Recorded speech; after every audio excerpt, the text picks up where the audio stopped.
Hello viewers, দেখছেন iPhone take Bangla আর আমি রাজরাজীব আছি আপনার সাথে। ভিউয়ার্স, আইফোনের ক্যামেরা অ্যাপ তো আমরা কম বেশি সকলেই ব্যবহার করি, সেটা ছবি তুলতেই হোক বা ভিডিও ক্যাপচার করতেই হোক। তো এই ক্ষেত্রে আইফোনের ক্যামেরা অ্যাপের অনেক হিডেন ফিচার রয়েছে বা টিপস অ্যান্ড ট্রিক্স রয়েছে, যেগুলো বিষয়ে হয়তো আমরা অনেকেই জানি না। বা আপনি হয়তো নতুন আইফোনে জয়েন করেছেন, আইফোন নতুন করে ব্যবহার করছেন, এরকম অনেক ইউজার রয়েছেন যাদের জন্য এই ভিডিওটি অনেক উপকারী হবে। নর্মালি আমরা যখন আমাদের আইফোনের ক্যামেরা ব্যবহার করি, ক্যামেরা ব্যবহার করার ক্ষেত্রে আমরা ছবি তুলি এবং ছবি তোলা বা ভিডিও করার ক্ষেত্রে হয়তো আমরা এই যে নিচে যে শাটার বাটন রয়েছে এটাই প্রেস করি। বাট আপনি যদি এক হাতে ক্যামেরা ব্যবহার করেন, সেই ক্ষেত্রে আপনি যদি ভলিউম বাটন উপরের দিকে প্রেস করেন, তাহলেও কিন্তু আপনি ছবি ক্যাপচার করতে পারবেন। এই বিষয়টা হয়তো অনেকেই জানেন, বাট নিচের যে ভলিউম বাটন এটা যদি আপনি ক্লিক করেন, তাহলে কিন্তু আপনি ভিডিও করতে পারবেন। এই বিষয়টা হয়তো অনেকেই জানেন না। ভলিউম আপ বাটনে প্রেস করে আপনি ছবি ক্যাপচার করতে পারবেন সিঙ্গেল এক হাতে, আর যদি আপনি ভলিউম ডাউন বাটন প্রেস করেন, তাহলে কিন্তু আপনি ভিডিও করতে পারবেন। যতক্ষণ পর্যন্ত আপনি ভলিউম ডাউন বাটনে ধরে রাখবেন, ততক্ষণ পর্যন্ত এটা ভিডিও হতে থাকবে। ছেড়ে দেওয়া মাত্রই কিন্তু এই ভিডিওটা অফ হয়ে যাবে। এভাবে আপনি চাইলে এক হাতে, কারণ অনেক সময় আমরা সেলফি ক্যাপচার করি বা এক হাতে ভিডিও শ্যুট করি, এই বিষয়টা আপনি খুব সহজে আপনার আইফোনের ক্যামেরাতে এক হাত দিয়ে করতে পারবেন। আমি যেই মাত্র ভিডিওটা করলাম বা ছবিগুলো তুললাম, দেখেন এগুলো গ্যালারিতে চলে আসছে এবং এই ক্ষেত্রে আপনাদের দেখানোর সুবিধার্থে আমি একটা প্লে করে দিলাম, যাতে করে আপনারা খুব সহজে বুঝতে পারেন যে ভলিউম বাটনে প্রেস করে খুব সহজে ছবি বা ভিডিও ক্যাপচার করা যায়। এছাড়া আরও একটি উপায়ে আপনি চাইলে আপনার আইফোনের ক্যামেরা দিয়ে ভিডিও শ্যুট করতে পারেন। নর্মালি আমরা যখন ক্যামেরা ওপেন করি ফটোস মোডেই থাকে কিন্তু, বাট আপনি চাইলে এখান থেকে কিন্তু খুব সহজে ভিডিও করতে পারেন ভিডিও অপশানে না গিয়ে। এই জন্য আপনার ফোনে যে শাটার বাটন রয়েছে এটাতে জাস্ট এভাবে প্রেস করে ধরে রাখবেন, তাহলেই কিন্তু আপনি ভিডিও শ্যুট করতে পারবেন। তবে আপনি যদি এই ধরা অবস্থায় যদি আপনি জুম ইন জুম আউট করতে চান, সেটাও খুব ইজিলি করতে পারবেন। জাস্ট আপনার ফিঙ্গারটা না উঠিয়ে আপনি উপর দিকে নিয়ে যাবেন, এটা জুম হতে থাকবে। আবার যখন আপনি এটাকে নিচের দিকে নিয়ে আসবেন, তখন জুম আউট হতে থাকবে। এখান থেকে আপনি খুব সহজে এভাবে আপনার ফোনের ফটোস অপশন থেকেই কিন্তু ভিডিও শ্যুট করতে পারবেন, জুম করতে পারবেন। তবে আপনার যে এই যে ফিঙ্গার বা আঙ্গুল, এটা কিন্তু স্ক্রিন থেকে উঠালেই কিন্তু আপনার এই যে ভিডিও এটা শ্যুট হওয়া অফ হয়ে যাবে। আপনি এখান থেকে এই ফিঙ্গার না উঠিয়ে একেবারে ভিডিও করার সহ জুম ইন জুম আউট খুব ইজিলি করতে পারবেন। আপনি যদি আপনার ক্যামেরা অ্যাপ ওপেন করার পর একটু উপরের দিকে তাকান, তাহলে একটা অ্যারো দেখতে পান। এই অ্যারোতে ক্লিক করলে কিন্তু এখানে নিচের দিকের যে ফিচারগুলো রয়েছে, এখানে অনেক ধরনের ফিচার রয়েছে। এই ফিচারগুলো কিন্তু আপনি এখান থেকে দেখতে পান এবং এখানে বিভিন্ন ফিচারের পাশাপাশি এগুলোর সাহায্যে আপনি আপনার ছবি খুব সুন্দর করতে পারবেন, ফটোগ্রাফি স্টাইল আপনি চেঞ্জ করতে পারবেন। তো এখানে যে ফিচার, এই ফিচারগুলো কিন্তু ব্যবহার করার জন্য আপনাকে বারবার যদি অ্যারো আইকনে ক্লিক করতে হয়, সেটা অনেক সময় বিরক্তিকর লাগে। তবে আপনি এটাকে আরও সহজ করে নিতে পারেন, খুব ইজিলি আপনি এটা করতে পারেন। এই জন্য কিন্তু আপনাকে ওই বারবার অ্যারো আইকনে ক্লিক করতে হবে না। জাস্ট আপনার যে ফিঙ্গার রয়েছে স্ক্রিনের যে কোনো স্থানে, ক্যামেরার যে কোনো জায়গায় যদি আপনি সুয়াইপ করেন, তাহলেই কিন্তু হয়ে যাবে। দেখেন আমি এখানে যে সেটিংগুলো রয়েছে এগুলো প্রথম হাইড করলাম, এরপর যখন আমি স্ক্রিনে সোয়াইপ করব, দেখেন এগুলো ওপেন হয়ে যাচ্ছে। জাস্ট উপরের দিকে প্রেস করলে উঠে যাবে, আবার নিচের দিকে প্রেস করলে হাইড হয়ে যাবে। এটা জেস্চারের সাহায্যে আপনি করতে পারবেন। এবং এই ক্ষেত্রে আপনি যখন ছবি বা ভিডিও শ্যুট করতে যাচ্ছেন, ওই মুহূর্তে যদি আপনার এই সেটিংগুলোর প্রয়োজন হয়, তখনই কিন্তু আপনি এই কাজটা সহজেই করতে পারেন ওই অ্যারোতে ক্লিক না করে। আমরা যখন ক্যামেরা দিয়ে ভিডিও শ্যুট করি, অনেক সময় দেখতে পাই যে আলোর কারণে আমাদের ক্যামেরার স্ক্রিন কিন্তু অনেকটা কাঁপে, বিশেষ করে একটা ঢেউয়ের মতো উঠতে থাকে। এই মুহূর্তে যদিও সেটা হচ্ছে না, বাট এটাকে ফ্লিকারিং বলে, এই বিষয়টা অনেক সময় হয়। তো এই বিষয়টা যদি দেখেন যে ভিডিও করার সময় হচ্ছে, তাহলে আপনি কিভাবে এই বিষয়টা থেকে পরিত্রাণ পাবেন বা এই বিষয়টা কিভাবে আপনি ঠিক করবেন। নর্মালি আমরা যখন এই বিষয়টা দেখি, তখন আমরা হয়তো ব্রাইটনেস বাড়াই কমাই, বাট আপনি যে কাজটা করবেন, সেটিংয়ে চলে যাবেন, আপনার আইফোনের যে সেটিংস রয়েছে সেখানে যাবেন। এরপর নিচের দিকে গেলে আপনি দেখতে পাবেন ক্যামেরা নামে একটি অপশন রয়েছে। আপনি নিচের দিকে যে অ্যাপ অপশনগুলো রয়েছে, এখানে ক্যামেরা নামেও কিন্তু একটি অপশন রয়েছে, ক্যামেরা অপশনে যাবেন। এরপর এখান থেকে রেকর্ড ভিডিও অপশনে যাবেন। এরপর এখানে নিচের দিকে আসলে আপনি দেখতে পাবেন শো প্যাল ফরম্যাটস নামে একটি অপশন রয়েছে, এটা অন করে দিবেন। অন করে দিলে আপনার রেকর্ড ভিডিওর এখানে বেশ কয়েকটা ফিচার নতুন করে অ্যাড হবে।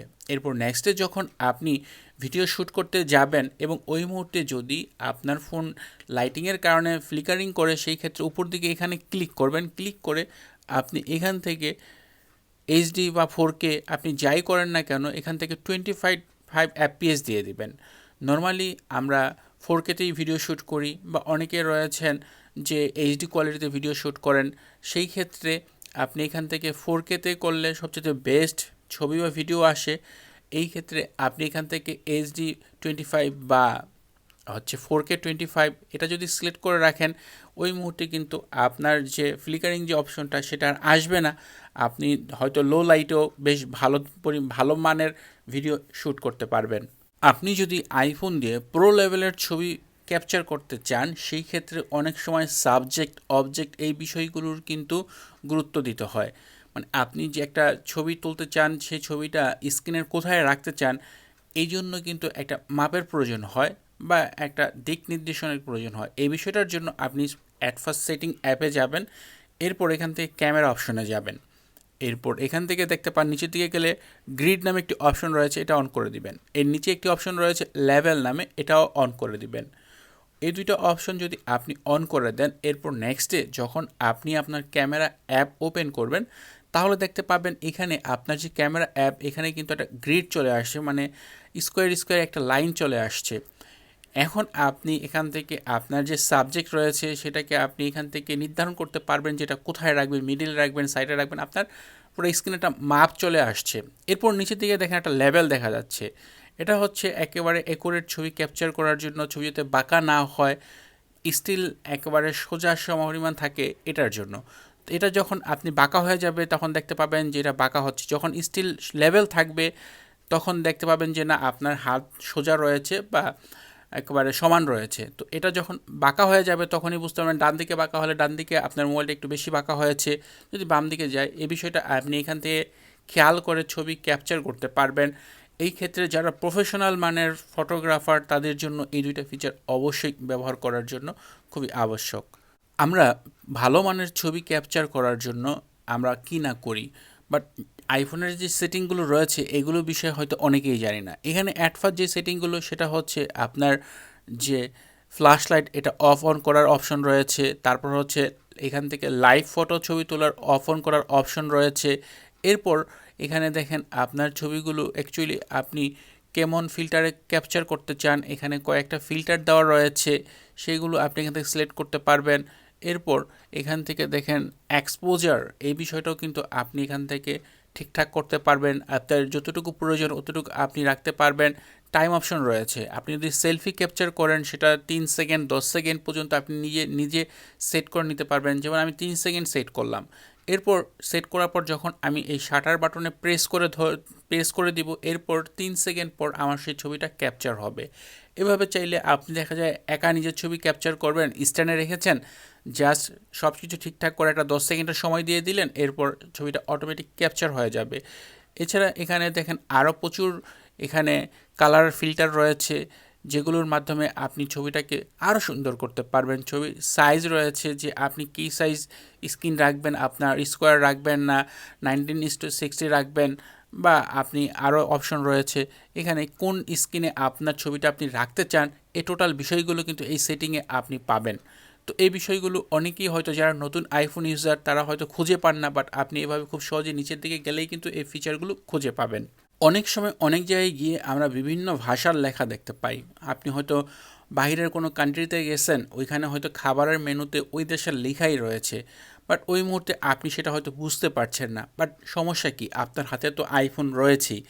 আপনার যদি হাতে আইফোন থাকে তাহলে যে কোনো ভাষাই হোক না কেন খুব সহজেই আপনি ট্রান্সলেট করে নিতে পারেন। জাস্ট সেই মেনু হোক বা যে লেখাটাই হোক সেটা এইভাবে আপনার ক্যামেরার সামনে ধরবেন। ধরার পর দেখতে পাবেন নিচের দিকে ক্যামেরার দিকে ডান পাশে একটি অপশন রয়েছে আইকন, এটাতে ক্লিক করে দেবেন। ক্লিক করে দিলে আপনার সেই যে লেখা হোক বা যেই ছবিটাই হোক তার একটা ক্যাপচার চলে আসবে এখানে। এরপর আপনি এখানে দেখবেন অনেক লেখা রয়েছে, যদি অল্প লেখা থাকে তাহলে অটোমেটিক মার্ক হয়ে যাবে, আর যদি অনেক প্যারার মতো লেখা থাকে তাহলে সেই প্যারাটাকে আপনি এভাবে মার্ক করে দিবেন। মার্ক করে দেওয়া হয়ে গেলে দেখতে পাবেন এখানে অপশন চলে আসছে, যার ভিতরে একটি অপশন রয়েছে ট্রান্সলেট। এই ট্রান্সলেটে আপনি যদি ক্লিক করে দেন তাহলে আপনার ফোনের যে ডিফল্ট ট্রান্সলেট অ্যাপ রয়েছে এটার সাথে সাথে আপনার সেই ভাষাটাকে আপনার নির্ধারিত ভাষায় ট্রান্সলেট করে দিবে। আপনি এখান থেকে যে কোনো ভাষায় ট্রান্সলেট করতে পারবেন, এমনকি কী লেখা রয়েছে সেটা নিচের দিকে যে প্লে বাটনে ক্লিক করে আপনি সেটা শুনতে পারবেন যে অ্যাকচুয়ালি এটা কী লেখা রয়েছে।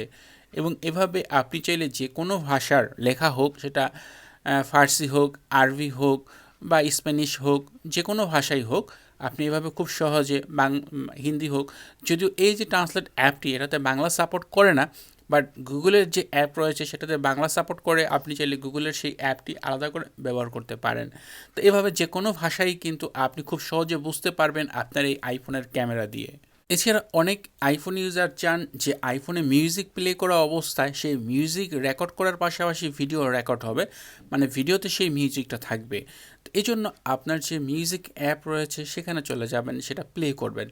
প্লে করার পর আপনি ক্যামেরা অ্যাপে চলে আসবেন। নর্মালি কিন্তু আমরা এভাবেই আসি, ফটোস অপশন থাকা অবস্থায় মিউজিক চলবে, বাট ভিডিওতে চলে আসলে কিন্তু মিউজিকটা অফ হয়ে যায়। তো এর জন্য কিন্তু একটা টেকনিক রয়েছে। জাস্ট আমি মিউজিকটা আবার প্লে করে দিলাম, প্লে করে দেওয়া অবস্থায় এখন মিউজিক কিন্তু প্লে হচ্ছে। এখন আপনি ক্যামেরা অ্যাপে ফটোস অপশনে আসার পর আপনি ভিডিও অপশনে যাবেন না, জাস্ট এই শাটার বাটনে প্রেস করে ধরে ডান দিকে আপনি এটাকে খুব ইজিলি নিয়ে আসবেন। এভাবেও রেকর্ড হবে, ধরে রাখলেও রেকর্ড হবে, বাট আপনি এটাকে যদি ছেড়ে দিতে চান তাহলে জাস্ট ডান দিকে নিয়ে এসে ছেড়ে দিবেন, তাহলে কিন্তু রেকর্ড হচ্ছে, দেখতে পাচ্ছেন রেকর্ড হচ্ছে। এবং রেকর্ড হওয়া অবস্থায় আপনি চাইলে স্ক্রিনের ওপর এভাবে জুম ইন জুম আউট করতে পারবেন যদি আপনার এই জুম আউট জুম ইনের প্রয়োজন পড়ে। এছাড়া ডান পাশে যে সাদা শাটার বাটনটা দেখা যাচ্ছে এটাতে ক্লিক করলে ভিডিওর পাশাপাশি আপনার সেই ছবিটার, মানে যেই স্ক্রিন রয়েছে, সিনারি রয়েছে, সেটার একটা ভিডিও অডিও মানে ছবি ক্যাপচার হয়ে যাবে, ভিডিও হচ্ছে সাথে ছবিও ক্যাপচার হচ্ছে, দুইটা বিষয় আপনি একসাথে করতে পারবেন। আমি মিউজিকটা অফ করে দিচ্ছি। এখন যদি আমি সেই ভিডিওটা প্লে করি তাহলে কিন্তু আমি দেখতে পাবো যে এখানে এই ভিডিও শ্যুট হওয়ার পাশাপাশি আমি যে মিউজিকটা প্লে করেছিলাম তাও কিন্তু শোনা যাচ্ছে। আপনাদের শোনানো যাবে না কারণ কপিরাইটের সমস্যা হবে, এই জন্য শোনানো যাবে না। বাট এভাবে আপনি চাইলে মিউজিক প্লে করার পাশাপাশি যে কোনো ধরনের ভিডিও শ্যুট করতে পারবেন, সেই ভিডিওতে সেই গানটি আপনি রেখে দিতে পারবেন। তো এই ছিল আইফোনের ক্যামেরা বিষয়ক কিছু ট্রিক্স। আশা করব এগুলো আপনাদের জন্য অনেক ইউজফুল হবে, অনেক ভালো লাগবে, আপনাদের অনেক কিছু জানতে বা শিখতে পারলেন এই ভিডিওটি থেকে। যদি এই ভিডিওটি আপনার কাছে ভালো লাগে তাহলে অবশ্যই ভিডিওতে লাইক দিবেন, কমেন্ট করবেন। এছাড়া আপনি যদি এখনও আমার এই চ্যানেলটি সাবস্ক্রাইব না করে থাকেন তাহলে নিয়মিত আইফোন রিলেটেড ভিডিও দেখার জন্য চ্যানেলটি সাবস্ক্রাইব করে নেবেন। কথা হবে পরের ভিডিওতে, সে পর্যন্ত ভালো থাকুন, সুস্থ থাকুন, আল্লাহ হাফেজ।